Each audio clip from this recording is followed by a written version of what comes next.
It's reveal time for the newest four-wheel drive electric buggy on the block. Stay tuned and check this out.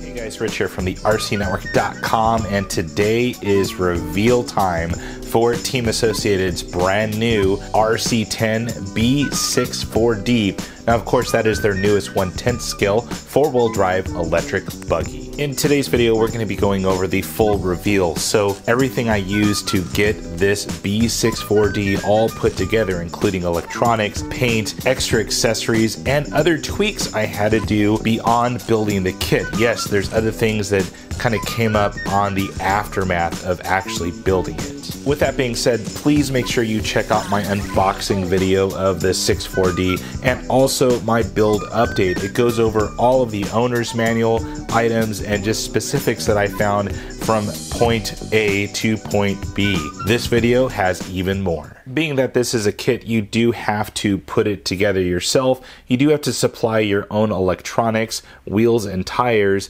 and you also have to paint your body. As far as paint, I chose some pretty cool paint from Pactra Paint. The top section being metallic blue, the middle section being Indy silver, and finally at the very bottom, the accent color being outlaw black. For wheels and tires, I went to my friends over at J Concepts for some of their newest rubber. They're space bars, both front and rear. Now these things are the gold compound and they're intended for an indoor clay track. Now what's nice about these space bars is they also include their Dirt Tech inserts, which are probably one of the best inserts on the market. I also picked up one of their 2-pack of their Aero rear wing, intended for the B6 and B6D. The bolt pattern matched up perfectly, and I like the fact that this one's just slightly thicker than the stock wing that was supplied with the kit. Rounding out my J Concepts haul was a set of their Fin titanium turnbuckles. Now these were actually for the B6D, but I measured them out. They're exactly the same stock size for the B64D.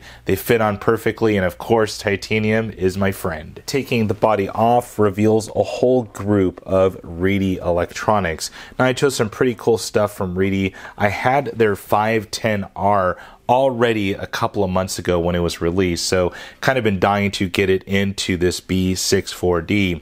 Now, of course, the 510 is super smooth. I was testing it out yesterday and I'm really impressed so far, especially with the little included programming box. For motor choice, I chose the Reedy Sonic 540 M3. Now this, of course, is a 6.5 modified motor. The B64D wants to go fast. I want it to go fast, and that 6.5 motor will make it go fast. Servo, I chose the Reedy 1206. Now this thing is lightning fast at 0.06 seconds, transit time at 7.4 volts. It also has just enough torque for this four-wheel drive buggy. Rounding out the Reedy combo is the Reedy Zapper Shorty Lipo Pack. This is a 4800 milliamp pack and is rated at 100C. It did come with those cool 5mm bullets to solder straight onto that Reedy 510R speed control. Controlling my new B64D is the Futaba 4PX. I have it mated up to an R304SB receiver. It's always worked out for me, so I dropped it in this rig. Now, one thing that I did change from the original setup and the owner's manual recommendation is the shims on the front and rear diff.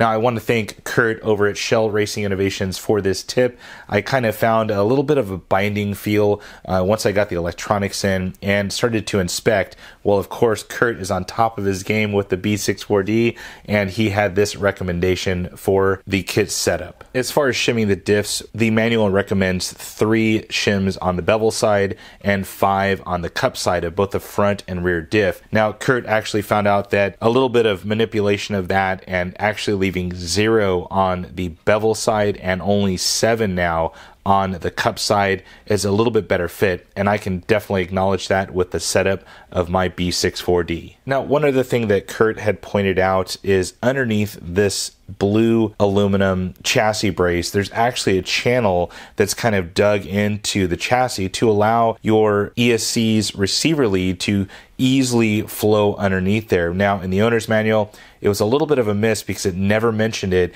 and once you do install this, there's so many screws holding that center brace in, you can't really go back and redo it. So with that, Kurt actually installed his ESC while installing this and was able to take advantage of that channel. Now, I did kind of route around it and add a zip tie deep onto that aluminum chassis brace, and my receiver lead is very easily snugged down to where it's not going to go into the drivetrain. One other cool thing are these little battery blocks. Now, they kind of go together like Legos. There's two of them. You can put one fore, one aft, or however configuration that you want to do it to position the battery on the chassis for different weight biases. As far as a quick weigh-in, let's get this thing weighed in and see what the whole ready-to-run vehicle weighs in at. I'm just missing some Velcro, but that's about it.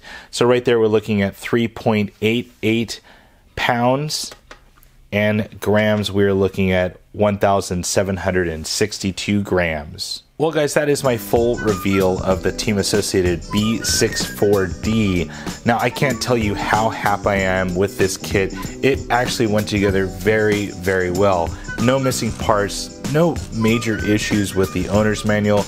We had a couple little bobbles with some shims and things like that, but that's expected with a first-to-market production vehicle. There's going to be little hiccups here and there, and I definitely appreciate the network of drivers that are out there on Facebook, Instagram, and everywhere else just sharing information and making this a true RC experience. Well, I have some tires to glue up there. I want to Velcro the body down, delete the body mounts, a couple little things just to fix up and get ready for the track, but I'm off to the track to test this thing out, see what it can really do. I am just amped to get this thing going. Well, guys, that's it for now. If you have any comments or questions about this video, please feel free to post it on down below, and as always, thumbs up and subscribe. That's it for now, guys. Over and out.